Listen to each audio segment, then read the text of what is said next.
Cheers.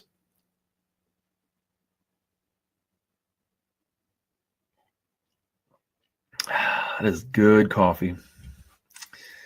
So I hope that you have one of your favorite beverages that is going to keep you alert, awake, but not overamped and oversugared, and certainly not something that you should not be drinking because this is for sophomores.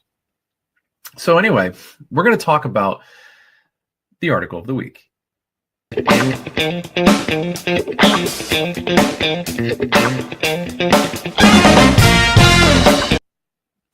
So this article is about Colby College, and we are going to actually discuss how this has bigger ramifications in general for high schoolers as you look at colleges, because everything that you know this year about getting into the college that you're looking at, it's going to be different next year.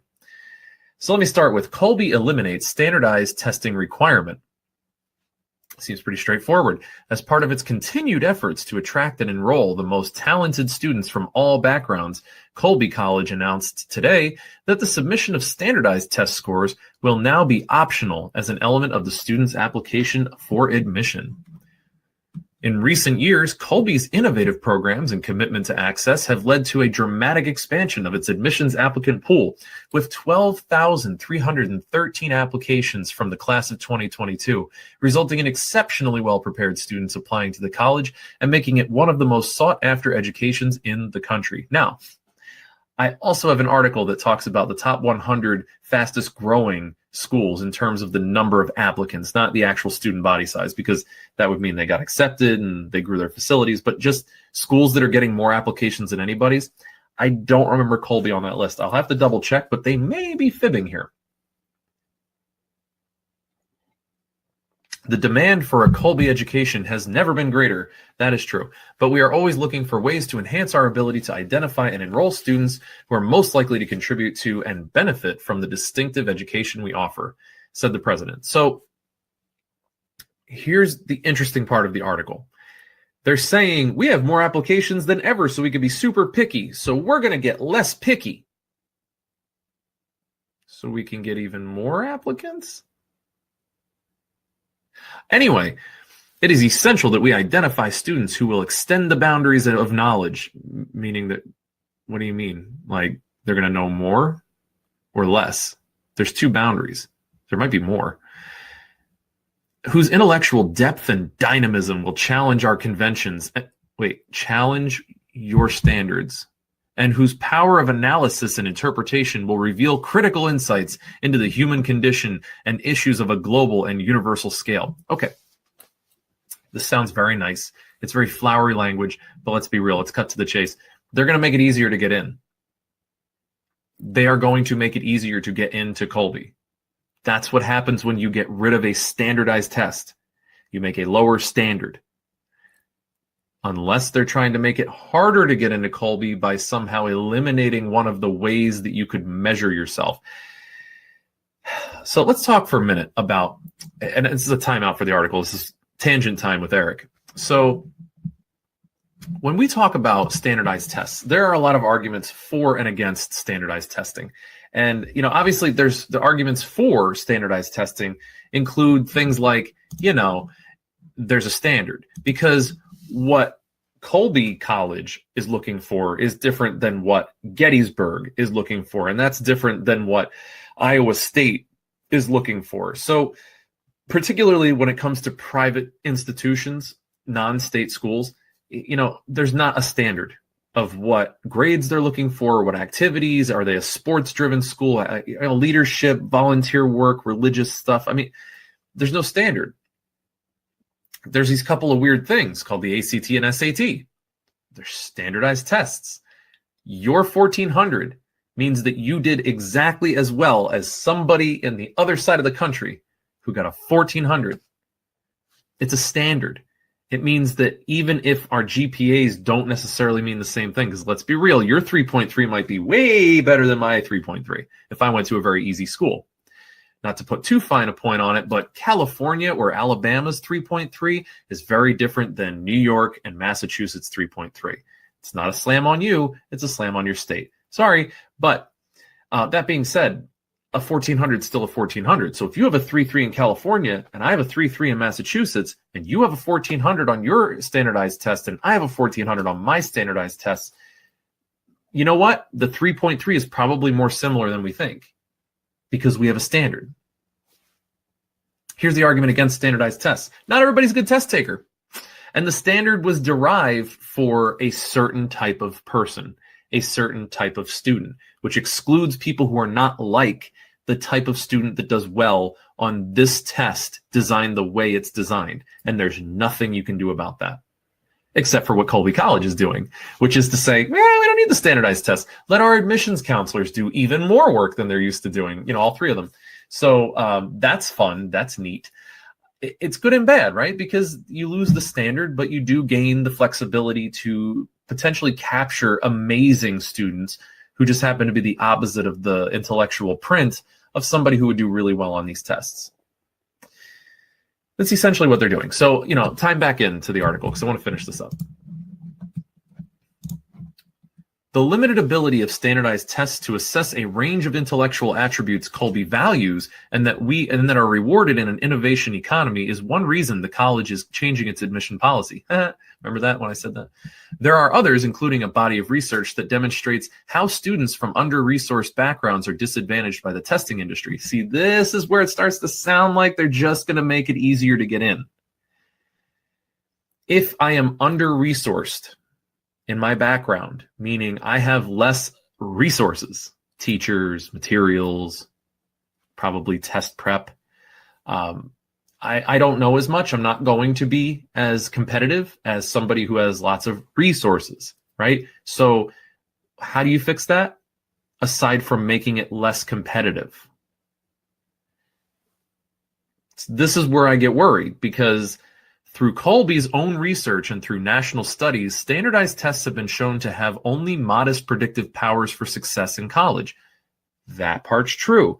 The sentence before it is about lowering standards. The sentence before that is about having a more broad way of finding out talent. So you're hearing good idea, bad idea, good idea.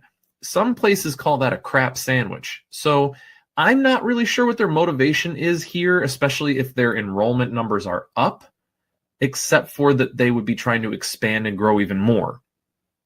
But it's not like they couldn't do this and still have standardized tests. They could just look at the standardized test scores, take into account background, make the exception for the exceptional student. So again, what's the real reason behind this? Colby's research using recent classes demonstrated that the college's comprehensive assessment tools allow the admissions office to select, regardless of test scores, students who will successfully navigate the rigorous curriculum offered by the college. Yes, but again, then why do you need to get rid of the test scores? Wouldn't you want even more data to support the validity of your comprehensive assessment tools? If you just get rid of the standard through which to compare these things, don't you just get rid of data? So this change should allow students to submit applications that are more individually tailored to their achievements and talents. So it means you're going to find out even later from Colby if they accept you. Just to be clear, in the past several years, Colby has made significant moves to ensure its accessibility to the broadest group of high-achieving students. So high-achieving meaning what? Standardized test scores or grades at the school that's underprivileged. I mean, I went to a school where it was probably a lot easier to get a 4.0 than going to like LaSalle College Preparatory High School in Philadelphia, right? That's just reality. I'm not going to be as competitive coming out of rural Pennsylvania as somebody from New York City. That's just a fact. I did not have to take as rigorous of classes. We didn't even have Latin. They got rid of it because there were only 6 people who were interested. You're telling me that I'm high achieving and also the kid that's going to the boarding school in New Jersey that has school on Saturday mornings, we're both highly competitive. How do you compare those two? I might be better than them, but how do you compare those two unless we have a standard? So again, I'm getting worried here about Colby, and I'll get to why this matters in a minute. Our test optional policy is one of the comprehensive programs that aims to show high-achieving students that a Colby education is within reach. So again, we don't want to discourage people who didn't do well on these standardized tests. We want to be able to consider all of these students for admissions and to offer the most qualified students everything they need to be able to attend. Does that mean scholarships now that are not tied to standardized test scores, or you're giving them books and pencils? Like, I'm not sure what that means.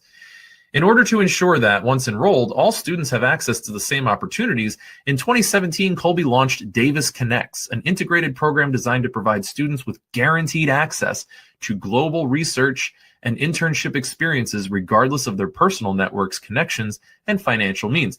Fantastic. That's the best sentence in this article, is that Colby provides you, listen, Colby College provides you an amazing opportunity for internships no matter where you come from. It is not a boys' club. You can get a good opportunity. They just talked about it right here. Best sentence in the article. Has nothing to do with the article. So what I want to talk about is, why does this matter for you? Why is this important that I'm reading you an article about what Colby College, not everybody, but Colby College is doing? A couple reasons. One, they could be trend setting, or they could be riding a trend. There are other schools that have made mention that they are getting rid of tests or their test optional schools, and better schools are looking at that from time to time. Because if you're a freshman or a sophomore and you're looking at Colby College saying, well, I'm terrible at taking tests, I'm going to bank on Colby being my reach school that I could definitely get into because I'm not going to do well on the tests, but I'm going to get a decent GPA because I have a bunch of classes with an IEP that allows me to not have to take tests or take them twice or take them with time and a half. These things change every year. A new president comes in, the research doesn't bear out, somebody wants to get more N, like a larger sample size. They stop instituting this program. They realize they're getting a lot less qualified candidates. They lose their prestige in the U.S. News and World Report top 50 colleges in New England. They're going to change really quickly because that's tied to funding. Those awards are tied to being attractive as a school. So if their admission numbers plummet or their GPAs plummet on who it is that's applying there, I guarantee you they will get rid of this policy, which means you need to be up on these things every year for every school, because another school is going to pull this stunt in 2 years or 3 years. And this school might continue to do it, but my point is they might not. And you have to be aware every year what it takes to get into every school changes. There are years where the SAT is extremely difficult in the summer, and there's years where it's really easy in the summer. There are years when it's really easy to get into Miami University. There's years where it's ridiculously hard to get into Michigan. So don't assume you will or will not get into a school that your friend got into, your uncle got into. And this really is a point about, don't just listen to your friend who graduated 2 years before you. Don't assume because your older sister or older brother or cousin went to college 5 years ago or went through the admission process last year that they have a clue what they're talking about with your education. You need to be up on things now, this year, today.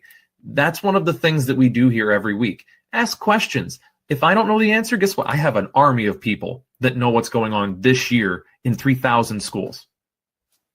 Just ask. It's one of the perks, right? Like percolated coffee. It's one of the perks. So yeah, it's really important that you are up with experts and you're finding out about these things week to week. You're not just basing it off of what your friend or family friend know. I hear this all the time. Like, well, you know, my son or my daughter's okay because we know people who just went to college. Okay, but when you're really disappointed, and I ran a company that did nothing but get people to high-end colleges. It was amazing that kids would get into one school and not get into the other. And it happened every year. It's because the standards change and the applicants change and the location changes as to who's trying to get in there from where. You can't just trust family and relatives. You got to look at it all the time. Ask me, ask experts, get involved, but get involved in the now. Not 3 years ago, not even last year, and certainly not 10 and 15 years ago. It's literally, they're clueless. College is completely different. If you want to know more about how college is different now than it was 10, 15 years ago, you can look at another one of my videos on YouTube. We do articles of the week all the time. We're looking on YouTube to have at least 4 to 7 of these going every week. So you can check out new information, new articles, my amazing analysis, and whatever the mug of the week is, because you'll see me drinking it. And you can comment in the comment section about how amazing it is, or even just keep a conversation going about an interesting topic. So that's College Success Coaching on YouTube. If you're watching this through YouTube right now, thanks very much. Look in the description. There is the notification bell there. Yeah. Hopefully you found it, and subscribe and make sure that you're keeping coming back. I would love your views, and I love for you to tell more people about what we're doing here. We're building a great community, and I'm really excited to be a part of it. So thanks, everybody. This has been the Article of the Week.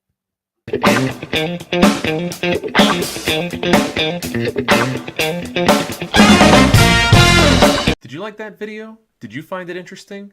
Do you want to find out more about how to get more out of life? That's a lot of mores, and we can do even more than that. So if you would like to check out our website, www.collegesuccesscoaching.com, you can see what it's all about. I answer live questions every week. I have videos with experts in all kinds of fields that can help you to learn more about what they do and what you could be doing, and even more. We have resources on the website. It's a blast. So go ahead, check out the website. It's risk-free. 2 weeks on me. You're welcome. And otherwise, like, subscribe, and hit the notification bell so that you can get all these article reviews, as well as every once in a while, I'll do a live Periscope where I'll answer any questions anybody sends me throughout that time. So keep on keeping on. We'll see you soon.